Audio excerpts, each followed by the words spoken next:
o Raimundo Fauro, autor do livro Os Donos do Poder e criador da teoria do estamento burocrático, ele foi um dos fundadores do PT, uma espécie de um patrono, figura símbolo, padrinho, né? O pessoal do PT o adorava, ele funcionava como uma espécie de símbolo da elevada intelectualidade petista, etc.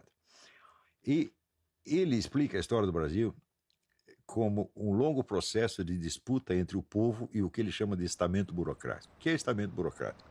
São aqueles grupos que se apropriam do Estado e o usam como se fosse propriedade deles. Ou seja, o Estado brasileiro, segundo ele, não é aquela organização anônima e científica que é nas democracias normais, tá certo? Que permanece funcionando igualzinho, independentemente de quem está no poder. Ao contrário, é um instrumento de poder que está nas mãos de grupos, famílias, partidos, etc., etc., grupos de interesses, e que muda conforme os interesses mudam. Isso que ele chamava de estamento burocrático. Estamento é a tradução do inglês establishment, é a mesma coisa, né? Então, é uma camada de pessoas. E o PT, quando leu isso, ficou maravilhado, porque estava vendo que a pura teoria da luta de classes, tal como formulada por Marx, não se aplicava bem na situação. O problema não era bem burguesia versus proletariado, e de repente eles descobriram, é o povo contra o estamento burocrático. E decidiram, então, ser os grandes destruidores do estamento burocrático. Desempenhando um papel num capítulo preciso da história da Revolução Brasileira, né? Acontece que, ao mesmo tempo, eles estavam lendo Antônio Gramsci e se intoxicaram de Antônio Gramsci, acharam também aquilo uma maravilha e decidiram adotar a estratégia gramsciana da Revolução Cultural e da ocupação de espaços, ou seja, a Revolução Cultural realizada por meio da ocupação de espaços. Que a Revolução Cultural é um processo de você disseminar o programa comunista ou socialista sem esse nome, sob pretextos variados, de modo que, segundo diz Antônio Gramsci, todos se tornem socialistas sem saber. E foi exatamente isso que fizeram, dominando a mídia, as universidades, o movimento editorial, etc., etc. Começaram a soltar slogans e programas, e ideais e valores, etc., etc., que todos compõem o ideário socialista, mas parecendo que não são socialistas, que são coisas inteiramente normais e aceitáveis do ponto de vista de qualquer sociedade.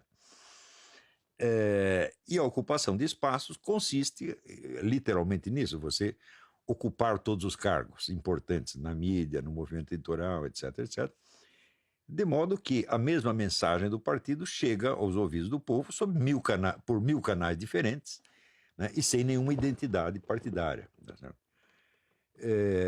E automaticamente a ocupação de espaço ela se dá não somente nos órgãos de cultura, mas no próprio Estado, na administração estatal, portanto, ocupar todos os cargos da administração estatal através da interproteção mafiosa e do boicote dos adversários reais ou virtuais.